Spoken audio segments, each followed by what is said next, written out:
Okay guys, I thought I'd show you my idea of the ultimate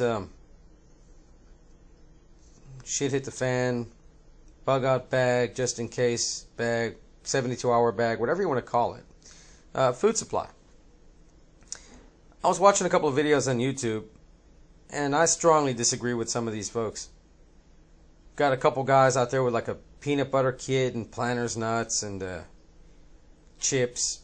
Just looks like shit they got out of a vending machine. I don't think it's going to work out for very long. And then when you're going to have limited water supply, well, eating shit that's going to dehydrate you doesn't sound like a good idea to me. And then the other guys, MREs. Really original. I don't recommend that because they're big and bulky. They're not good for you. You can only eat them, or you should only eat them, no more than 30 days. Why? Because they're not good for you. It's for one person for one meal. Big and bulky.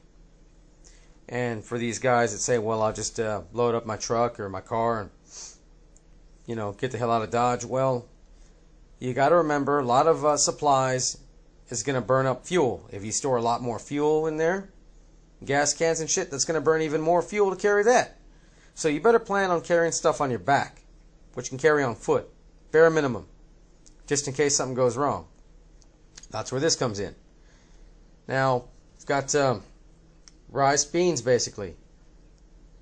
Plenty of people all over the world survive on stuff like this alone, so it'll hold you. A lot of nutrition to that. Now, because it's cooked, that's going to make it easy to heat up, heat and eat. And because it's also lightweight, you can carry a lot. And this stuff, well, basically the rice shrinks down, it expands out. So this sucker here, which I'm going to show you this canister, but I know you guys are going to ask about it. An olive container.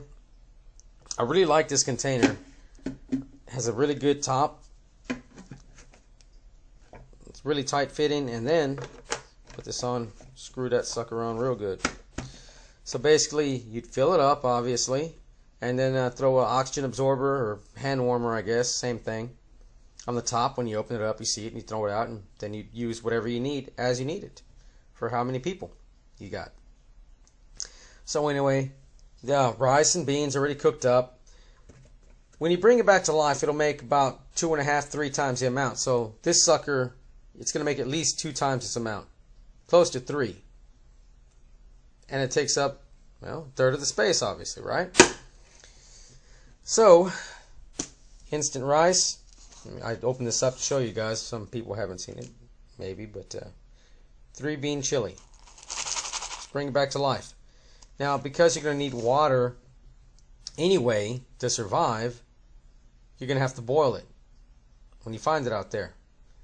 Well, you're not going to have a microwave, but you just throw some hot water, boiling water, let it sit for 10 minutes, 15 at the most, and you're ready to go. Got this chow mein kit. Whenever I eat this stuff, every now and then I'll take out the little veggie kit and I'll throw them aside. When I have enough of them, I'll throw them in the mix. I'll just save these up. Then I go out, get a couple boxes of instant rice. Got the brown rice, white rice, whatever's your favorite. I've got some where it's mixed up, some where it's brown, some white. And then different types of instant beans. So basically, you take, this will double, at least. So keep in mind when you're out there, you find some kind of container, you pour out whatever you need into a container.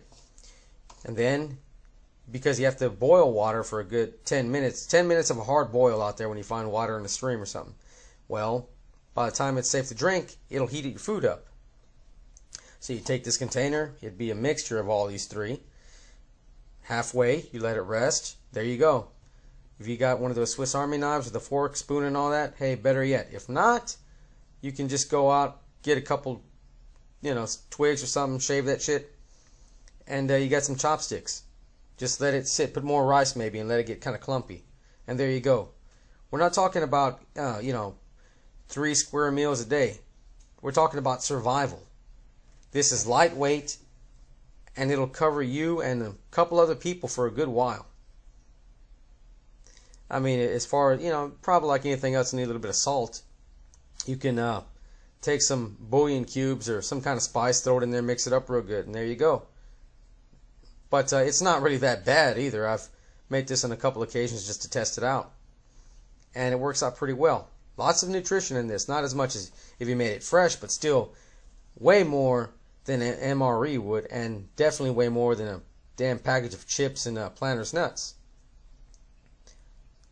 Very lightweight, and it goes a long way. Very nutritious. You pour hot water, you wait 10 minutes, you eat it, and you pour half of whatever you're going to make.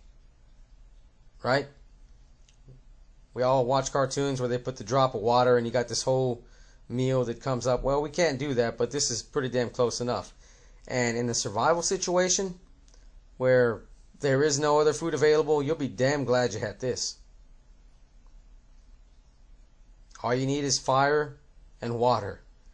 Our ancestors made fire, so that shouldn't be a problem. Better practice on that or carry a magnifying glass like I like to recommend to do. And water, well, you need that anyway. You're dead in 3 days without it.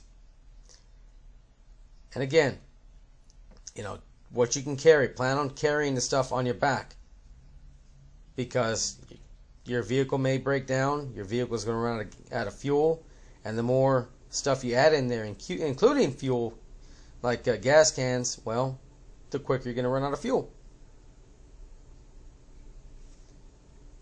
Think worst case scenario, and you'll be set up for anything.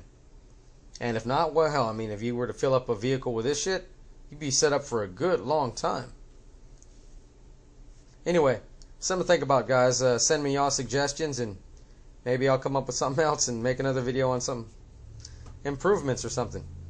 Anyway, you guys have a good one. Think about it.